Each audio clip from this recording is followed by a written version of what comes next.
कालेश्वराय शिव शिव सर्वेश्वराय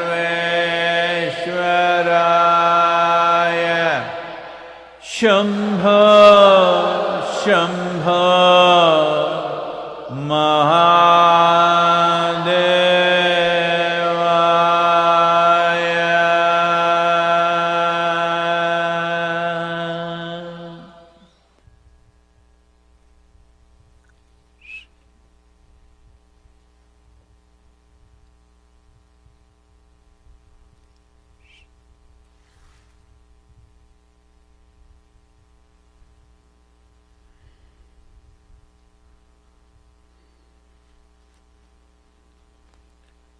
जय जय जय महादेव जय जय जय महादेव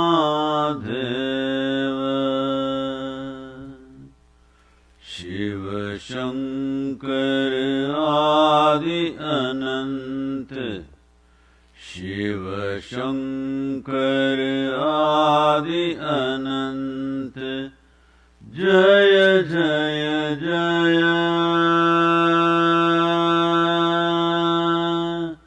जय जय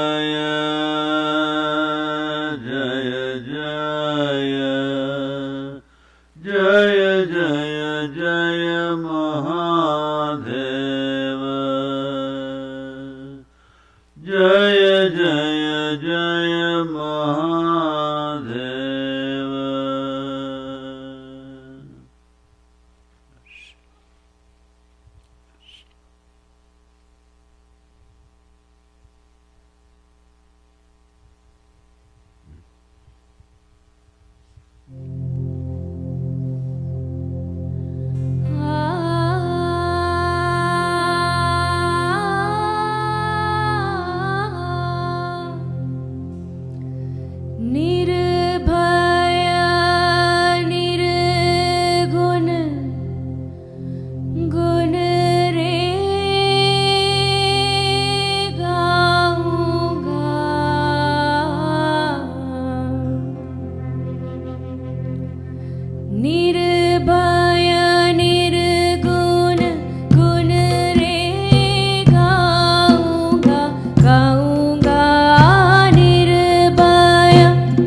गाऊंगा गाऊंगा निर्भया निर्गुण निर्भया निर्गुण निर्भया निर्गुण.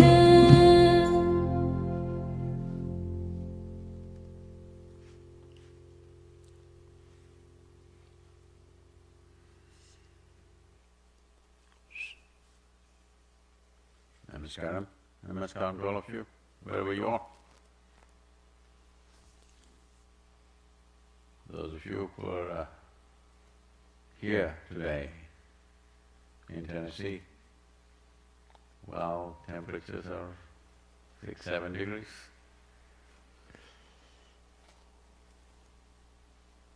Many of you brought children, please take care.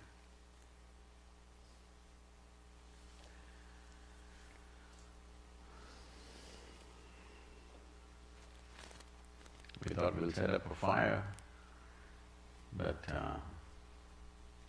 once the fire is on, everybody will huddle up. Social distancing.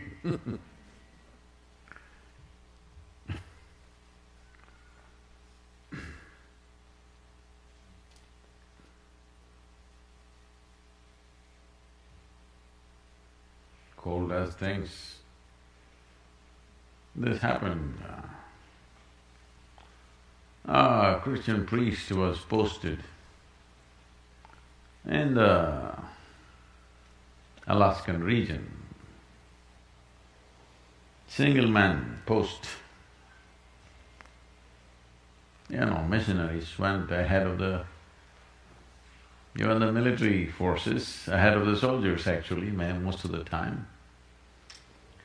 So he was posted there and he built a small little place and of course the church was funding him and he was kept it going, so after a year's time, a bishop came to check as to what's happening. So when he came, temperatures were sub-zero and the bishop was not used to this and he struggled and came inside. Then he asked him, how do you manage in this weather?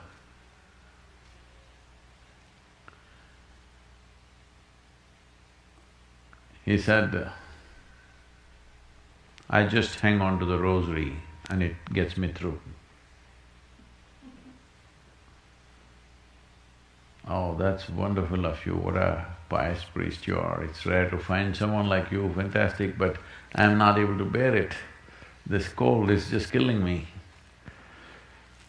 He said, let me give you some whiskey. No, it's allowed.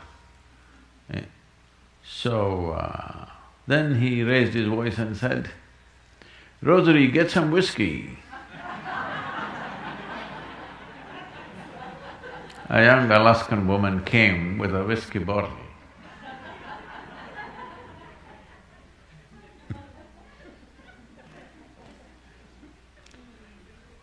So huddling not allowed in this season.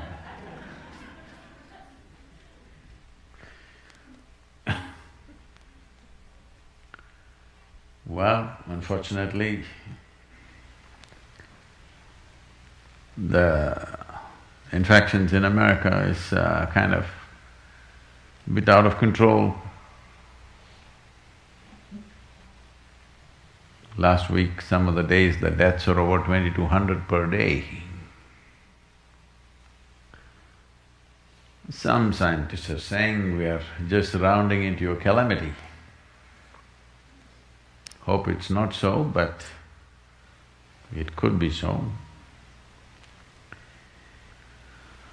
Europe, pretty bad, but looks like the numbers indicating on the way to recovery. India definitely on the way of recovery except a couple of cities. Vaccines. Well, as you know, 2 companies in America have come up with their vaccine. The Russians have come up with their Sputnik. And India has come out with two different types of vaccines. But I want all of you to understand, vaccine definitely has its possibilities, but it also has its intrinsic limitations. I've been talking to some of the medical people and they say, the efficacy of the vaccine within you may be on for up to 2.5 to 3 months. I don't believe any nation will manage to vaccinate their entire population in 2.5 months' time, especially in United States, because the vaccines that one other company has produced for you need to be stored and transported at minus 70 degrees Celsius. Well, how much facility is there in this world, even in this country, which can be managed at minus 70 degrees Celsius? All of you know, there's very, very little.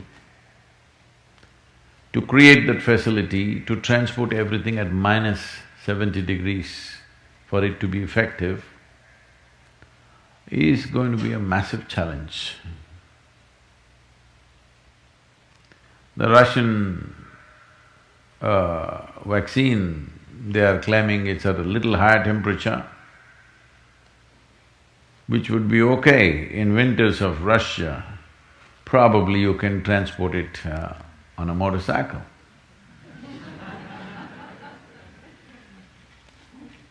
At least in Siberia. The Indian vaccine can be transported between 2 to 8 degrees centigrade plus, not minus. But its problem is, it's a two-step vaccine. That is, you need to take one today and take another one after 30 days, otherwise it will not be effective. Even in your own families,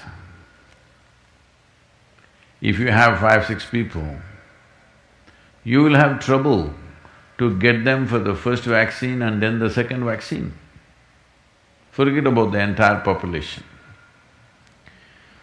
So vaccine will definitely, bolster us to some extent, but it will simply not go away like that. Yesterday I was in a business conference because Isha Insight is going on for the first time virtually. All the business people talking in terms of post-COVID world. So I told them there is no post-COVID world, because there never was a post-tuberculosis world, post-pneumonia world, post-anything for that matter, because it could recur somewhere and once again rage across the world. So in many ways, we have to contain it. Social control, individual control over what we do is a significant part of this. Vaccine can be a big boost in that direction, but not an absolute solution.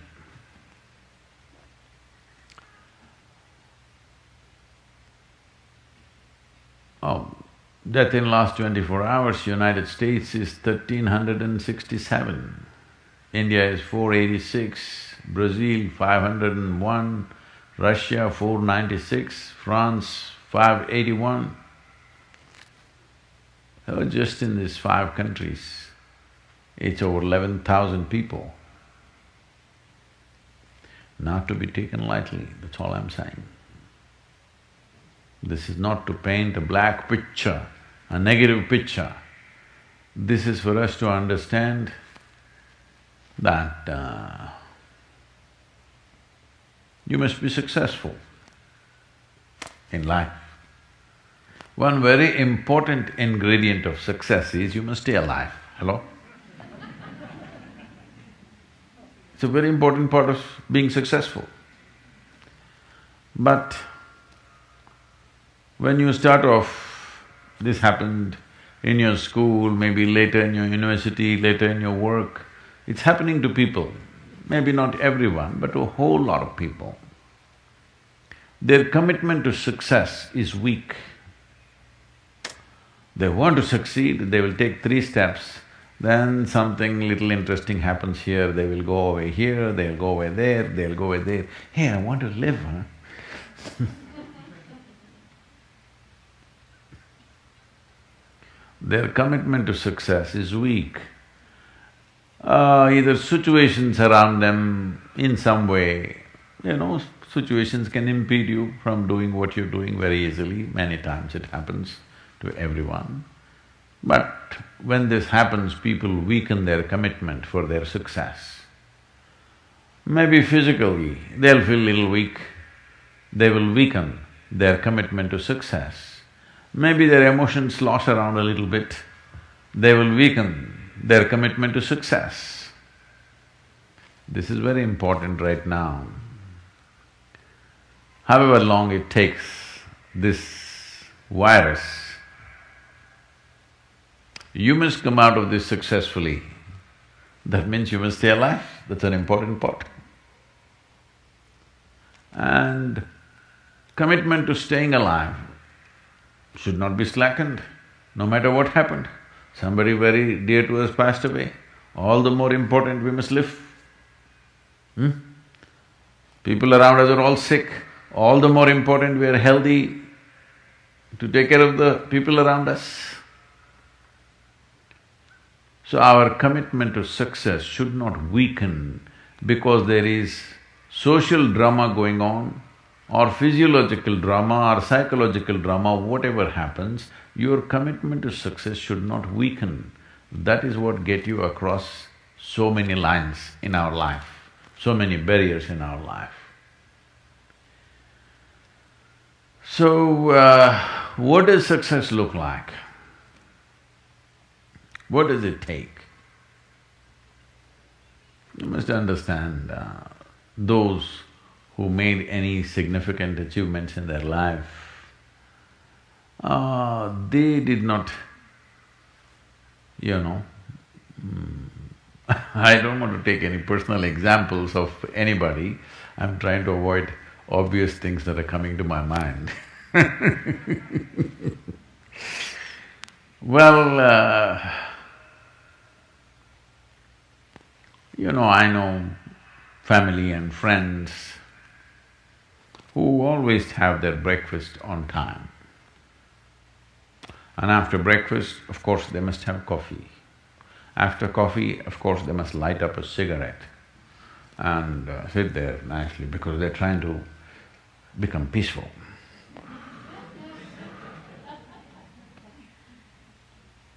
And then they will go to work, come back home exactly on time for lunch, eat lunch, rest for 1 or 2 hours, sleep, then evening have one tea and then smoke, and then again go to work.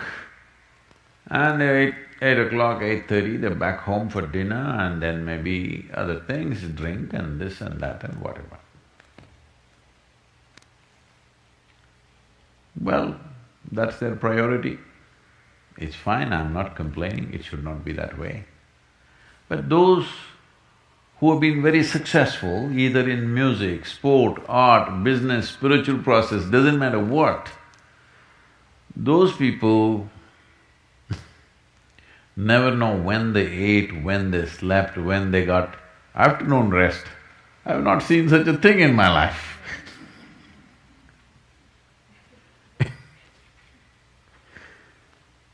So, those who are committed to being successful with whatever they are doing, one important aspect of their life is they're not settling down wherever it's a bit comfortable. Because comfort will happen when they lower you to in the grave, very comfortable you are, Have you seen how comfortable they are? Once they're dead, if you throw them there also they're comfortable, if you lower them they're comfortable, even if you burn them. Right? Yes or no? Comfort will come. Right now, it's about ensuring that there is profoundness of experience and there is impactfulness of activity. Because if they had given you a limitless amount of time, you could do all those things, nothing wrong, I'm not against them. But they gave you such little time with such tremendous potential of being human, that's the problem. If creation had made you like an earthworm, I'm not saying there's anything wrong with an earthworm, it is just that it's a unipolar potential, it can only do that much. An earthworm is not thinking of climbing a tree because it knows it'll be picked up by the birds, it never has such aspirations. It just wants to recycle the earth. You know, it is beneficial to so many other lives, including us, but its objective is very clear, to eat and to reproduce and to die. Very clear objectives. That purpose to fulfill, he strives. I don't think he sleeps in the afternoon. I don't think so because many afternoons I've seen earthworms, they were all vigorously active.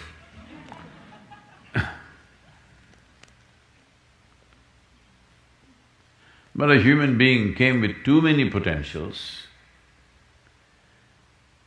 Because of that, it needs a certain level of striving for a human being to forget about the world, to consider yourself successful.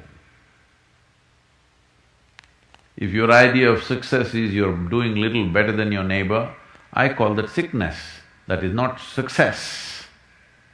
You are happy that your neighbor is worse than you, is this sickness or success? It is sickness. But in some way you feel fulfilled with what you're doing, let's consider that as success for now. It doesn't matter whether you're better than somebody or worse than somebody, that question should not even come up in your mind. But in some way you feel you're using yourself fully and there's a certain sense of fulfillment in your activity. Well, if you're capable of just closing your eyes and simply sitting without any activity, that's fantastic. But you cannot do that. You cannot do that right now in the states that you are. You can't simply close your eyes and become still. Instead of being busy, you will become preoccupied. That doesn't mean you're improving, that means you're regressing in some way. The problem about this success is people always making judgments, I did this, I did that, maybe this didn't work, maybe this is a mistake, that's a mistake. There is no such thing in life. See, at one time you were a monkey, all right? This is not me, this is that Englishman, you know? Charles Darwin said, you were all monkeys. At one time you were a monkey, just a brief while ago. Was it a mistake that you committed, that you were a monkey? Or was it just a certain stage of evolution? Hello? Was it a mistake or was it just a certain stage of evolution? Similarly, since you were born, because as a human being you are born largely unformed, unlike other creatures. Other creatures, if they are just… their food is taken care of, they know what to do with their life. Because human being has come with such open sense of possibilities, you come unformed, you don't come fixed. You have to fix yourself. Different people throw different types of balls at you. From all over, your parents, your teachers, the school, the neighbors and the society and the world throws all kinds of things at you. To gather all this muck and make something worthwhile out of yourself is your business, that's your success. It doesn't matter whether somebody thinks you're worthwhile or not, you feel you're a worthwhile life. Good enough for now. World may not recognize, it doesn't matter, but you know you're worthwhile. This needs a certain striving. Otherwise, you look here, look there, no commitment for success, especially in a time like this.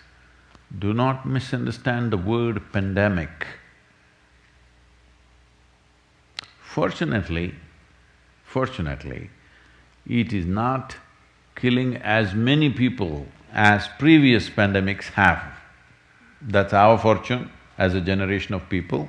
We also have better medical protocols today and we're able to reduce the fatality. But long-term impact of this pandemic upon our lives, once we are infected, well, it's anybody's guess, all kinds of things are being said. But definitely, nobody is saying there is no damage, it'll come and it'll go away. There's no such thing, there will be damage. How much damage? Depends who you are, what is the state of your physiological self. Accordingly, some damage, but nobody gets away without any damage. We may get to live, but we cannot say nothing has been touched in our system, something will be affected. So do not underestimate or misunderstand the pandemic. Coming out of this uninfected, important, that's success right now. Hello, do you agree with me? Staying alive is success. Huh? Or only Saturday evenings you're alive, how is it?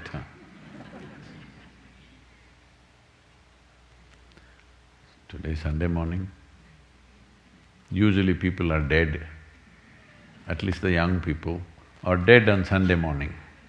They were alive on Saturday evening. They will wake up Monday noon time. This happened. There was a karate master in Japan and he had a disciple. One day, this disciple seeks an appointment with the karate master and then asks, why does my ability not improve? Why am I not able to do this as you do? Why am I not able to punch or kick as you do? You're over 70 years of age, I'm 22, but still I can't kick like you or punch like you. Why my ability is not going up? Then the karate master asks, have you seen the feathers of the gull, the seagull, when it is going into the sunset? Have you seen the fire at the tip of the feathers? He said, yes, master, I have seen. Then he asked, have you seen that golden line upon the peaks of the mountain when the sun rises?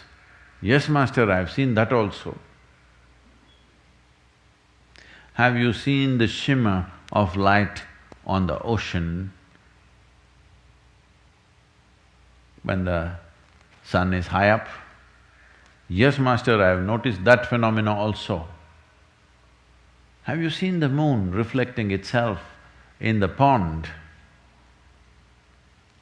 Yes, master, definitely I have seen that also. Then he said, that is the problem. Stop watching all this shit and go and train.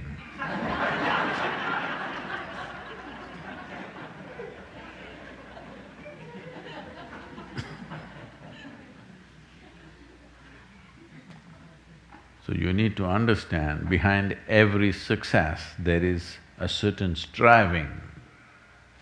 This week, the world has lost a legendary football player. In America, you know him or no? Hello? Soccer player. You know? Oh.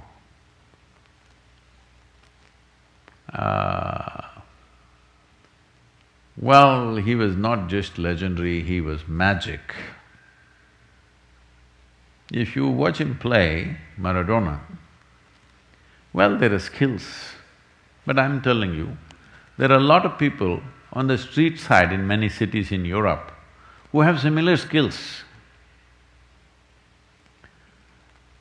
Really, in the city centers, there'll be one guy with a ball, he will kick it, if you want he will do it 1,000 times like this, he will make it stand on his head, he will make it stand on his shoulder, he'll roll it down his back and kick it back again. Maradona's videos are there where he is doing all these things. I'm saying there are any number of people who can do that. But still, somebody goes beyond that. One thing is, he doesn't have the physical stature of other football players, he is much, much shorter. But one thing you will see is, when he's on the ball, he's just on the ball, nothing else. It doesn't matter, you see this guy falling down but he's on the ball, you make him do whatever, he's on the ball, you can't take his eyes and his focus off the ball. Because that's all his life was about. Once there was no need to kick the ball, then he did not know what to do with his life, that's another matter, unfortunately. The other aspects of his life didn't work out so well. But as a ball player, rarely anybody rose to those levels, became magical. Why I'm saying this is, that's how focused you should be on your success. Success does not just mean money, success does not just mean professional stuff. Success means as a life, you're successful. Through this pandemic, success can be more simply defined. That is, you're alive, you stayed alive and you're healthy, that is success. Please be focused on the ball. If you go here and there, well, life need not be very kind to you. It's very, very important. Because as time passes, people will become slack. This is what is happening. When it came the first wave, people got a little tight and they understood they need to do this. After 3 months, oh hell with it, what will happen? Nothing happened, see he didn't die, she didn't die. So what is the problem? Let me go and die. If you're volunteering for that, it's up to you. You know, I like volunteers. But that's not what life is for. Life is not for throwing it away. Unless you have such a cause that you're willing to wear your life out for it. Otherwise, simply throwing it away is just an irresponsible… It's out of laziness, it's out of lethargy, it's out of lack of focus that these things are happening. But of course, you will weave a philosophy about it.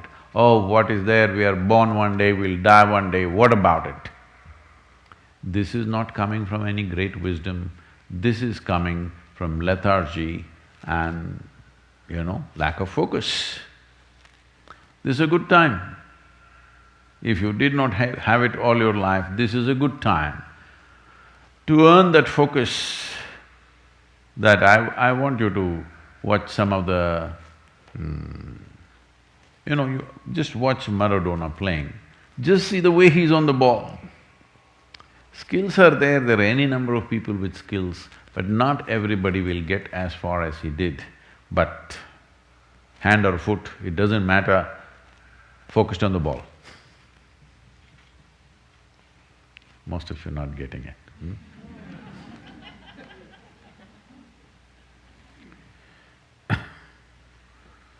So, if there is something like post-COVID world, if there is such a thing, you must be around to celebrate. We are going to throw a big party. Hello? Will you be there? Yes. Only few people are saying yes, what happened to the others? When the virus is over, I'm going to throw a massive party, will you be there? Yes. Good, that's success. Be focused on that Just get an RSVP for the party. Dates we'll announce later. Yes. I wrote a little something, but not in English language. Okay with you?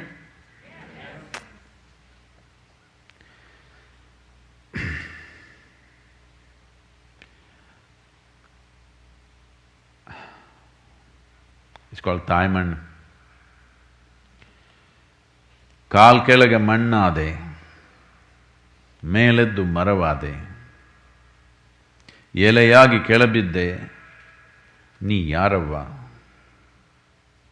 ಬೆಲೆಯಾಗಿ ಮೇಲ್ ಬಂದೆ ತಿನುಸಾಗಿ ಜೀವ ಕೊಟ್ಟೆ ಬದುಕಿದರೂ ಸತ್ತರೂ ನೀನೇ ಆಶ್ರಯ ನೀ ಯಾರವ್ವ ನೀರಾಗಿ ಬಂದೆ ಹಾಲಾಗಿ ಬಂದೆ ಜೇನಾಗಿ ಬಂದೆ ನೀ ಯಾರವ್ವ ಉಂಡರೆ ಮಣ್ಣು ಉಸಿರಿದ್ದರೆ ಮಣ್ಣು ಸತ್ತರೆ ಮಣ್ಣು ಏನನ್ನ ತಾಯೇ ನೀ ಯಾರವ್ವ. Well, should I translate this for you? Well,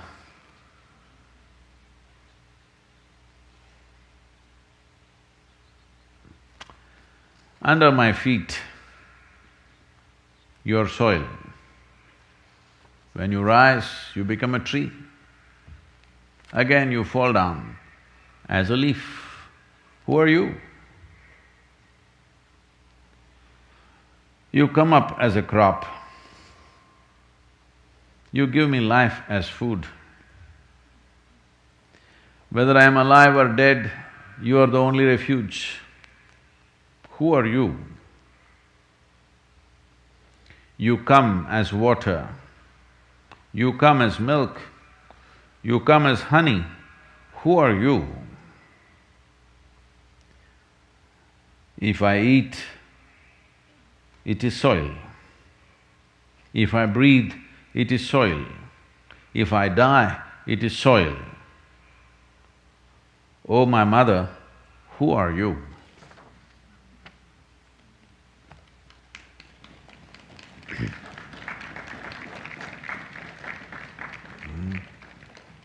I heard there are questions.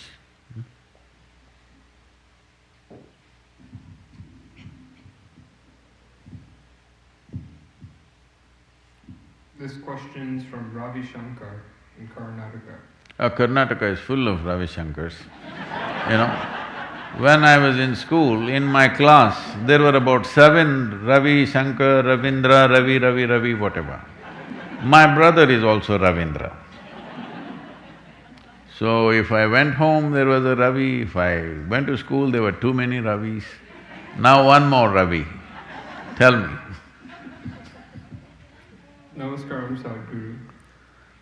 Can the dimension of mysticism be explored, not just experienced, by a culture or a mass of people, or is it available only to a few with mastery? Is this question understood? Hello?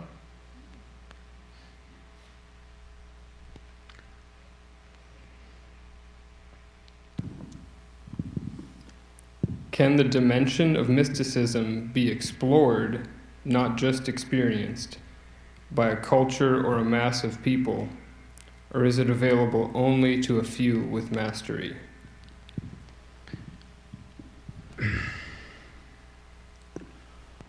So what you need to understand is the difference between exposure and experience.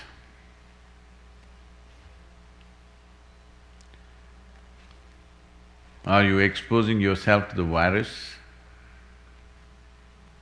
Or are you experiencing it right now?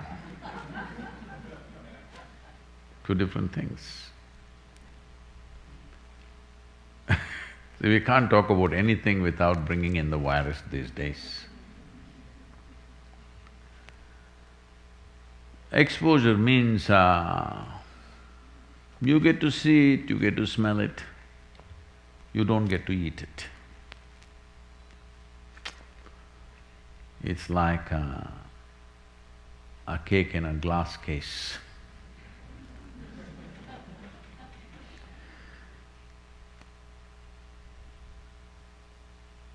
Some of the…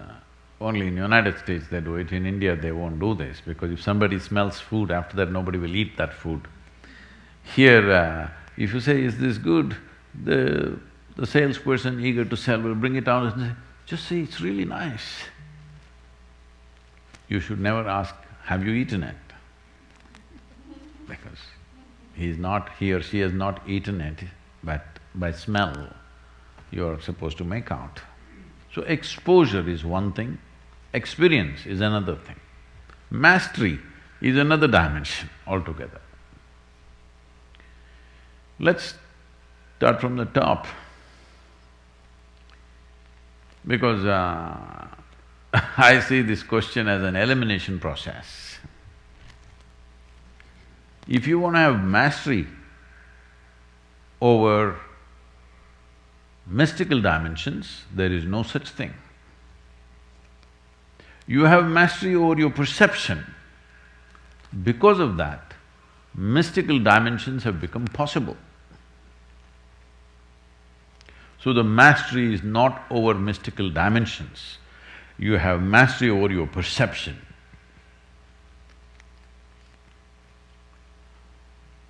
See, you cannot master the sunlight, for example, even physical things. But you can make your system in such a way that it benefits from the sunlight, it doesn't get harmed by the sunlight. There are many things to do for that. So mastery is always about this one. Because you have mastery over this, you may get to do certain things. We were just talking about a football player. The mastery is over his own skills. The mastery is not over the ball. The ball doesn't listen to anybody, you must know this. That is the beauty of a ball. It doesn't listen to anybody's nonsense. If you're good, it is good. If you're not good, it's not good. It's as simple as that. Life is like a ball. If you're good at it, it'll work well for you, it'll go where you want. If you're not good at it, it will go all over the place. So you cannot have mastery over life or death, but you can have mastery over this. Because of that, you transcend these processes. So you access dimensions which are considered mystical. How do you define what is mystical? Mysticism means just this, to put it very simply, technically. This is not the entire reality, but technically, whatever you cannot understand logically is mystical for you. Hello? It is not entirely true, what I am saying, but it is logically correct. What you cannot figure within your logical framework of mind looks mystical to you or magical to you. If I go to the tree and pluck a fruit, you will say, oh, I can also do that. But if I pluck a fruit from here, then that is mystical for you. Hello?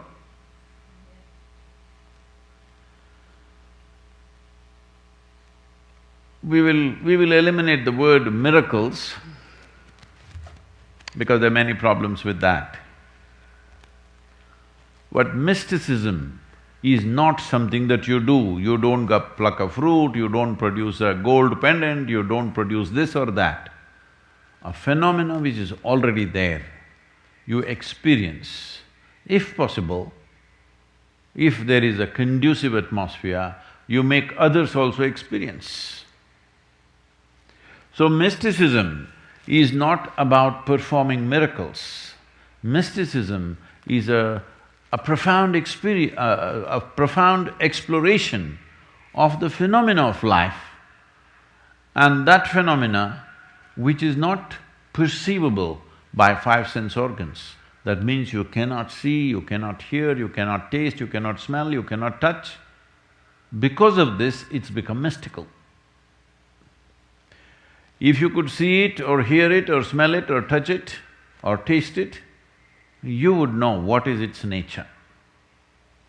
But because the five sense organs are not able to touch it, because the phenomena is beyond physical nature, because of that it's become mystical.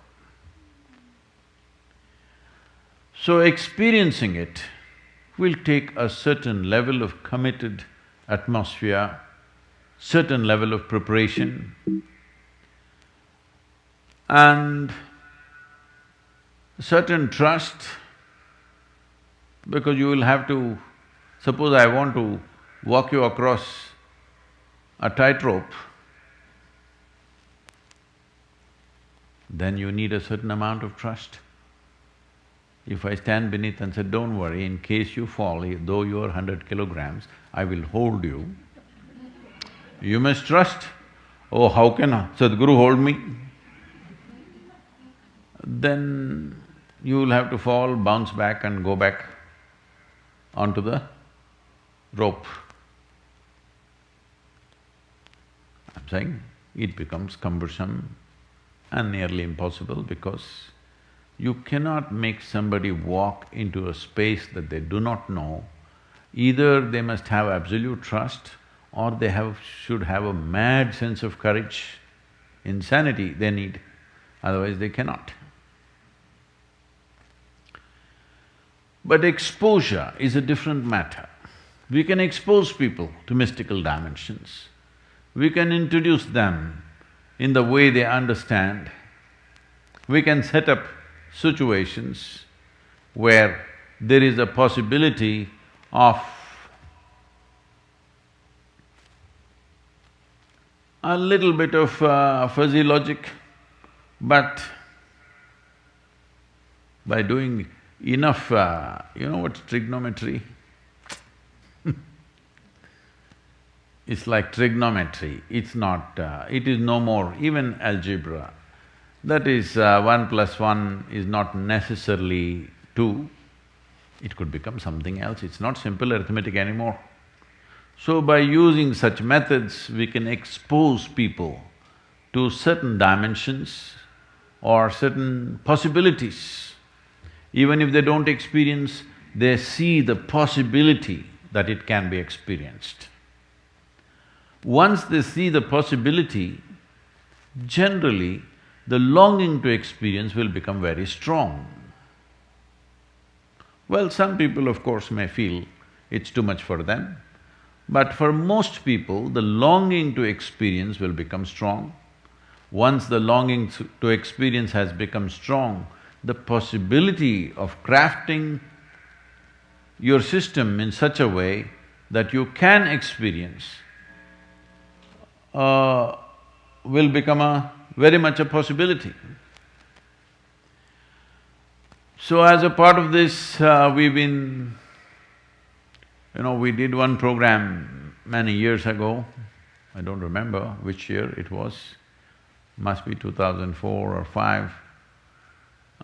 We did one program in this direction. We did another one called Anadi, which was more spiritually oriented, but a little bit of exposure to mysticism was there.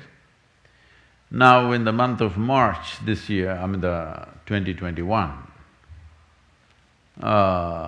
we are planning to do a 8-day event in India because this is more cultural exposure, not necessarily mysticism per se. It is a cultural exploration of mysticism. We will be doing a program called… I was not supposed to tell you.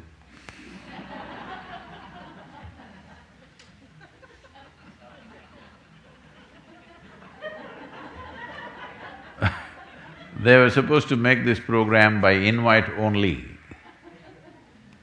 But now this question has come, so we will be doing a program called Shiva, the ultimate mystic, an exploration and little exposure to that dimension. It is a culturally rich program, it's a one-time program, we cannot repeat those programs because it's an elaborate cultural arrangement with lots of music, art, theatre, everything mixed up. And it costs a lot to prepare the yoga center for this because last time, the last special event that we did like this was Mahabharat. When we did Mahabharat,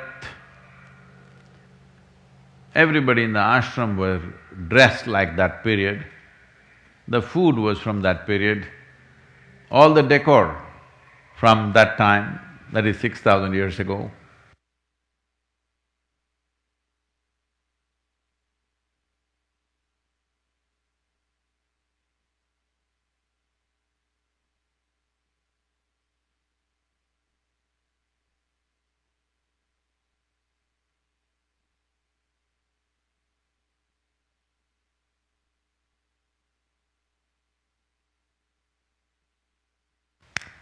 Hello? So even I lose my battery sometimes.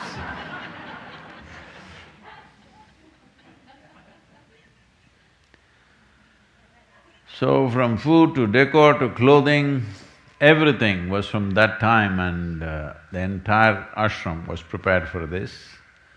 I think those videos are partially out because we must have shot nearly 100 hours of video, but at the little bit of it is out, I believe. Before that, we had a program called Leela.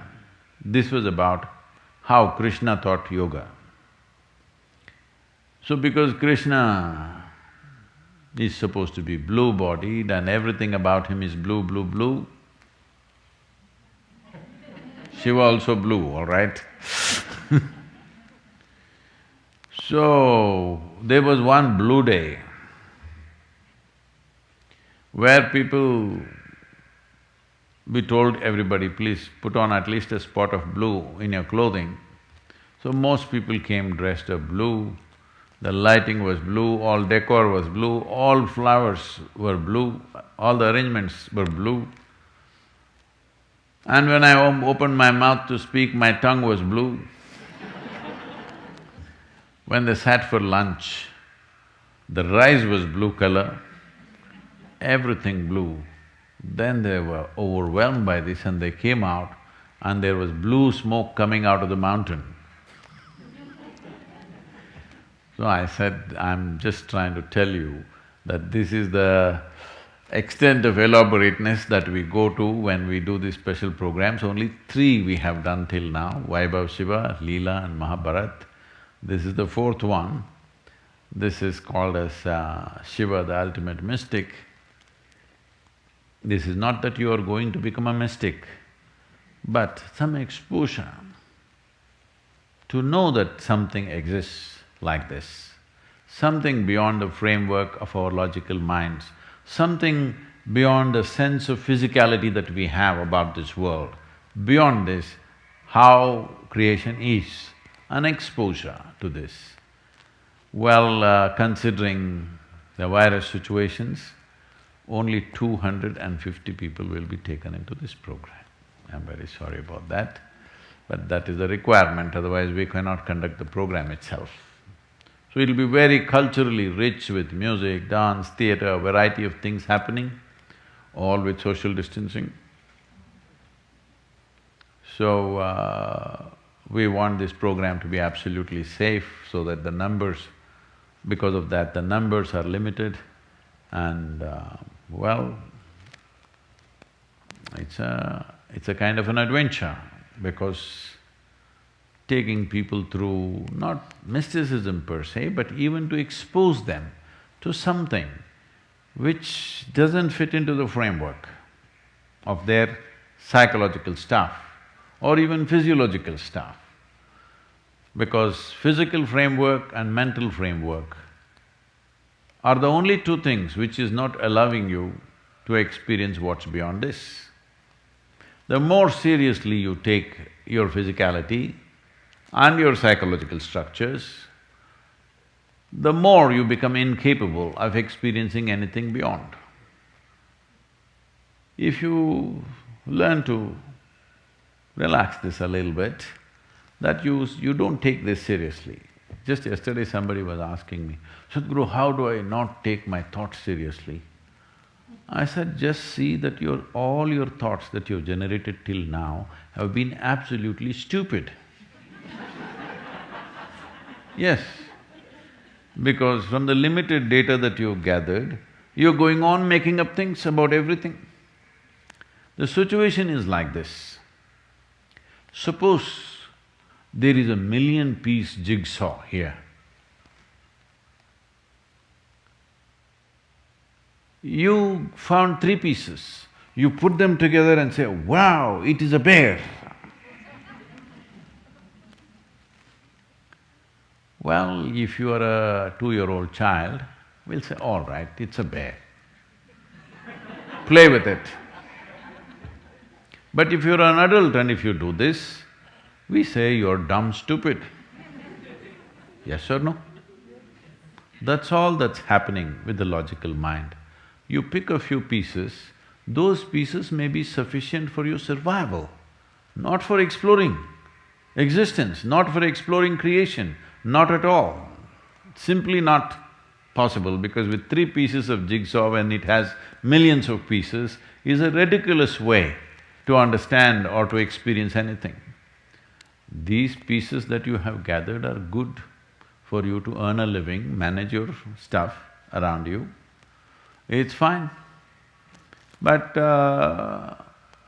if you just gather these trinkets and you think they're everything, you'll only end up with that, a warehouse of things. Yes, most people don't have a home, they have a warehouse. Hello?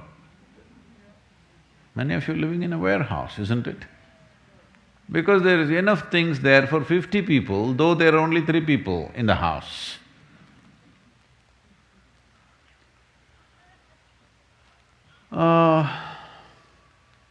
This happened. There was a Zen master whose name was Ryokan. He was living in a small little hut with bare minimum stuff. One day a thief entered his little hut. He was sleeping and the thief was slowly trying to find something, but it's an empty place. He looked this corner, it's dark, in this corner, that corner, he's looking, feeling his way out to pick up something, nothing. Then this Zen master woke up, sat up and said, I'm so sorry, there is nothing here for you to take. The only thing that I have is this old pair of clothes that I'm wearing. You take this. It's cold outside, you take this extra clothing. And he took off his clothing and gave it to him and sat there naked. The thief did not understand what this is, but first thing you've been caught. The next thing is you're being given a gift, and the gift is some clothes that he was wearing. Just not able to figure out this is a mystical situation, you know. Because in the mindset of a thief, he cannot understand how can somebody give away the last possession of his life. Confused and feeling, kind of zonked out by mysticism, he went away. Then Ryokan sat there and lamented. He looked out of the hut, there was a wonderful full moon, today is a full moon, it's a very rare full moon, you know this? Looked out at the moon and said, I wish I could have given this moon to him, but I don't have it, so I gave my clothes. So what I'm saying is, only survival process fits into the framework of your psychology and physiology.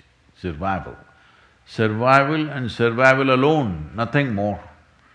So if you want some exposure to a dimension beyond this, well, this is an attempt to create a very strong, a beautiful cultural event to expose you to mysticism, not to experience mysticism, maybe some taste.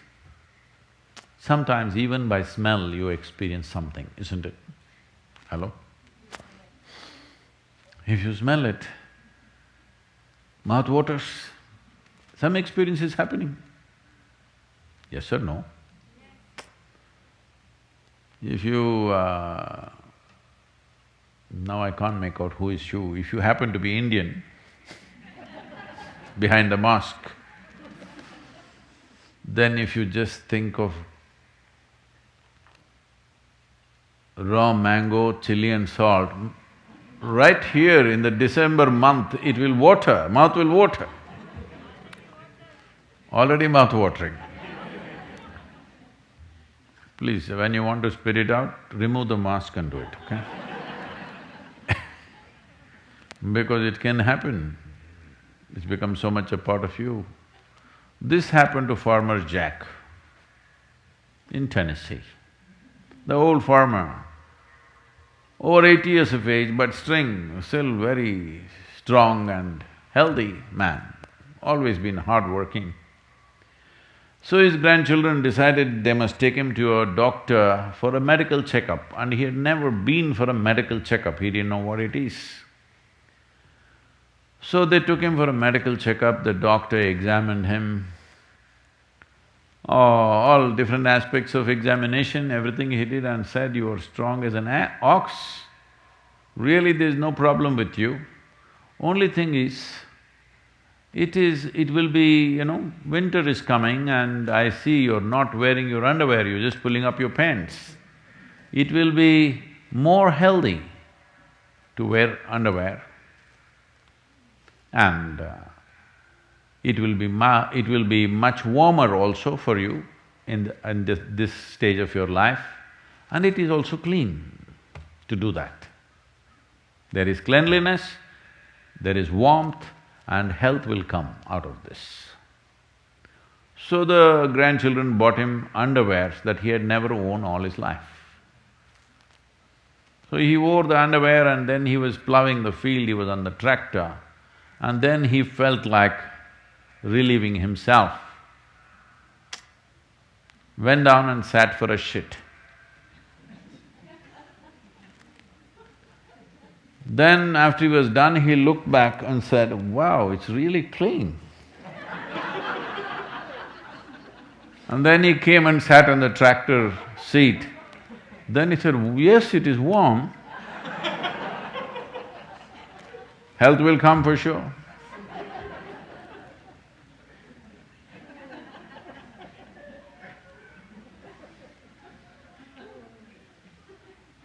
Are you too cold or can we handle one more question? Huh? You feeling warm?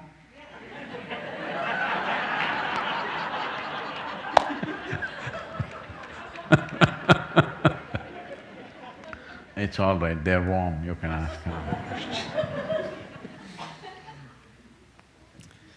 This question is from Claire here at III. Namaskaram, Sadhguru. Why do we not place our feet towards lingas or other consecrated objects, or even people for that matter? Is it simply a matter of respect, or is there a scientific basis for this? So these days they're doing that, some of them. In the Western cultures, when you meet somebody, you shook hands. Because of virus, they don't want to touch. Some are doing elbow touch, some are doing feet shaking. So it's beginning to happen, Claire, you don't have to feel disappointed. It's beginning to happen. Shaking a leg at each other. Well, why… if there's an energetic situation, you always are asked to cross your legs, not to stretch your legs in the direction. Well, this respect thing is a more newer expression of that, essentially because you can receive anything that comes towards you in many different ways. The yogic intention always is to receive it from the higher aspects of your life. You know there is anahata, which is the meeting of two triangles. Below that is manipuraka, swadhisthana and muladhara, which are all chakras representing different aspects of survival process. Survival, basic survival, reproductive process, maintenance process, all survival related. Here it comes, and there are two triangles intersecting each other, because this is ultimate ecstasy, this is realization, this is power, this is love, and these sections, these triangles intersecting. When there is a consecrated space, what it means is, there is a powerful energy which has the possibility of transforming you. That energy must come to you always from the highest possibility that you can receive. If you can receive from your sahasrar, it would be too fantastic. That is the reason, the moment any Indian person goes into temple, first thing is, they want to expose this. They keep it wet. In a proper temple, they are told, even in the Dhyanalinga temple, people go wet themselves, a wet head, because they are hoping this energy will enter here. It didn't work, so hoping here.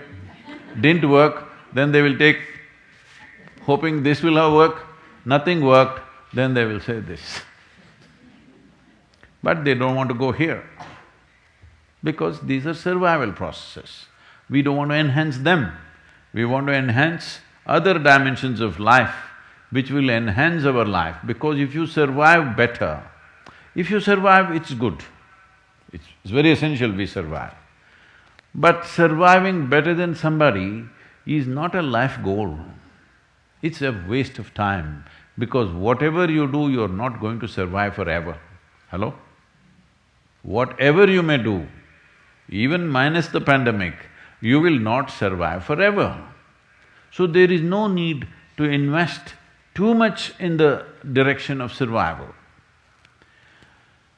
So, because of this, the whole culture understanding this dimension, they created the societies in a certain way. Well, today what you find is a whole distorted version of that, but fundamentally it is still there, that when you go to any consecrated space, you're like this, because you wanted to enter here, you want to become blissful, ecstatic. Doesn't work, at least peacefulness and realization, balance and free from all kinds of poisons that are there in the world should not enter you.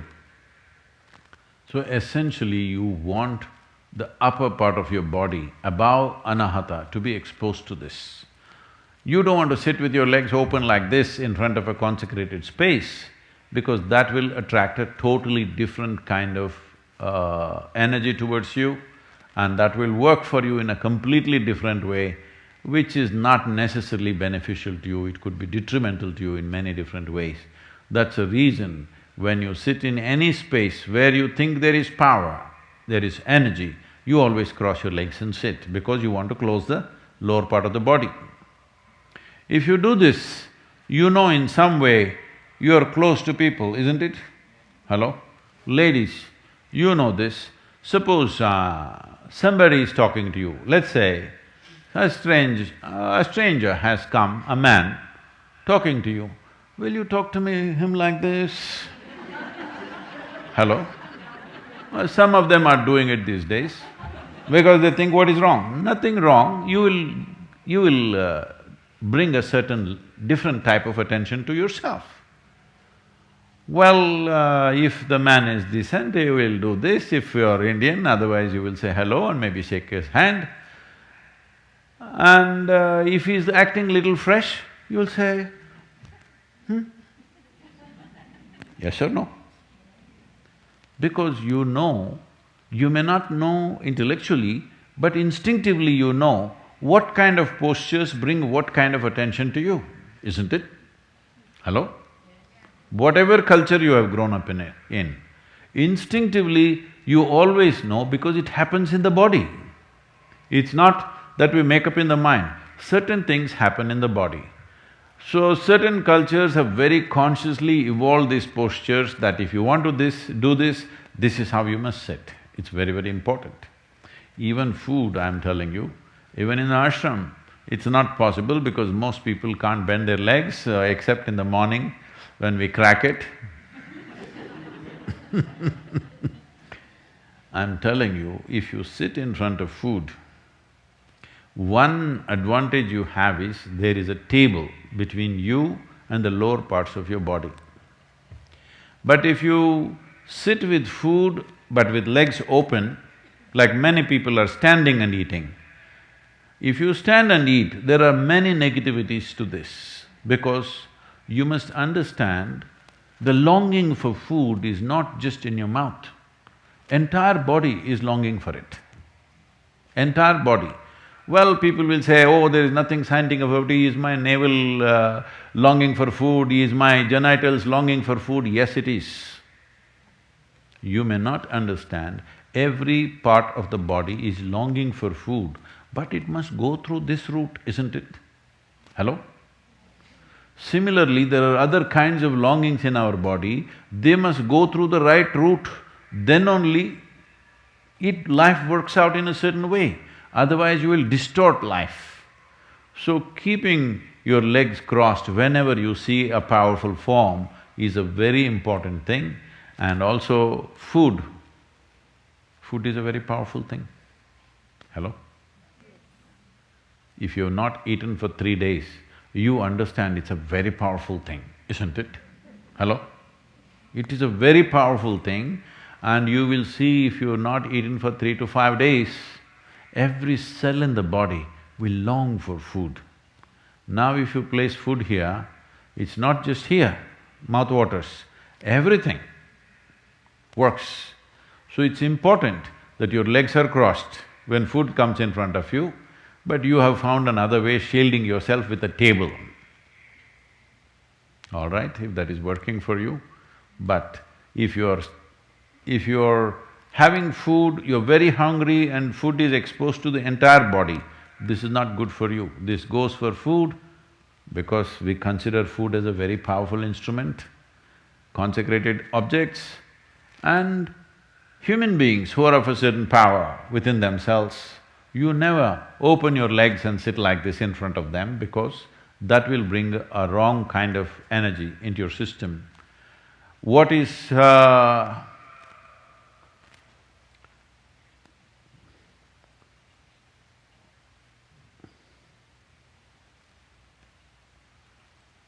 I'm asking you, is it good to shit? Hello, I'm asking you a question. Yes. But it must come out of a certain part of your body. If it comes out from elsewhere, it will become terrible, isn't it? Hello? Similarly, food should go in a certain way. Food going in is not only physical food going in, food goes into you in so many ways because the entire body is capable of this. I must tell you my experience. Once we had a major success in some business venture when I was doing this. So, I was always exposed to nature wherever possible. I've been trekking, motorcycling, all this, but my partner is a nice city boy. So we decided that we will go to a place where there was a reservoir, like a dam, and there's a big lake, and there are small, reasonable-sized hills. We went there and we were all swimming. After swimming, I was still in my swimming trunks. I thought, let me climb the hill. It was summer months, pretty dry, so I went up the hill. Now sometimes I wonder, these days wherever I go, somebody's carrying a bottle of water. At that time, I rode through the day and night. I never had a water bottle with me. We just managed just like that. So I went up the hill. As I went in the summer heat, bare-bodied, I was sweating heavily, but I have a problem of turning back halfway. So I want to go all the way up and then come down. I went up, and as I was beginning to come down, I started feeling that I was suffocating with my tongue kind of bloating up. I was dehydrating so much that my tongue was becoming like a block in my breathing, and I really started struggling. I badly needed at least a few drops of water. I tried to lick my own sweat, but it didn't help. When I thought I'm going to kind of literally lose my consciousness, like I'm going to faint, then I just sat there with my eyes closed for some time. Then I realized my entire body, like all the hair on my hands and legs are all going this way. It's not like goosebumps. Goosebumps means this will rise this way, this will rise this way. I just saw that all the hair pointing this way. And I just knew, there's water somewhere here.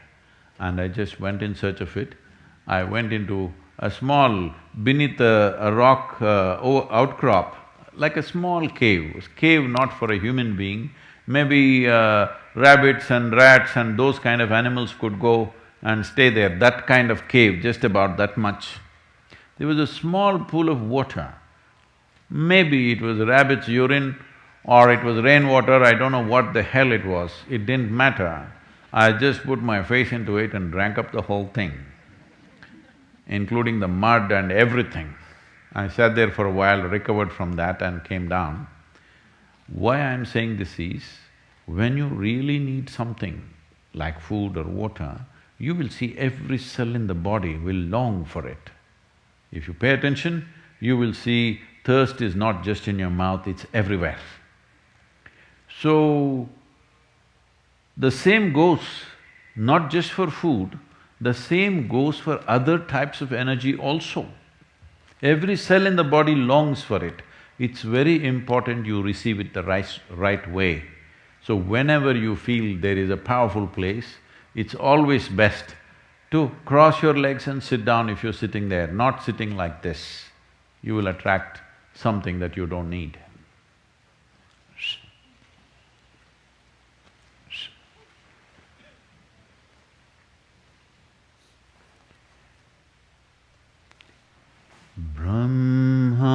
Brahmananda Swarupa Isha Jagadisha Akilananda Swarupa Isha Mahesha Brahmananda Swarupa Isha Jagadisha Akilananda Swarupa Isha Mahesha Brahmananda Swarupa Isha Jagadisha Akilananda Swarupa Isha Mahesha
Vivekananda was just 18 years of age and he was a fiery youth.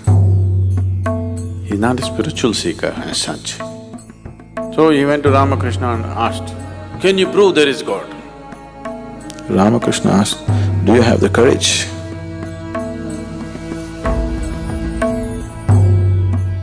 He saw something that he had never imagined in his life. And then the madness caught him. He set fire to a lot of people.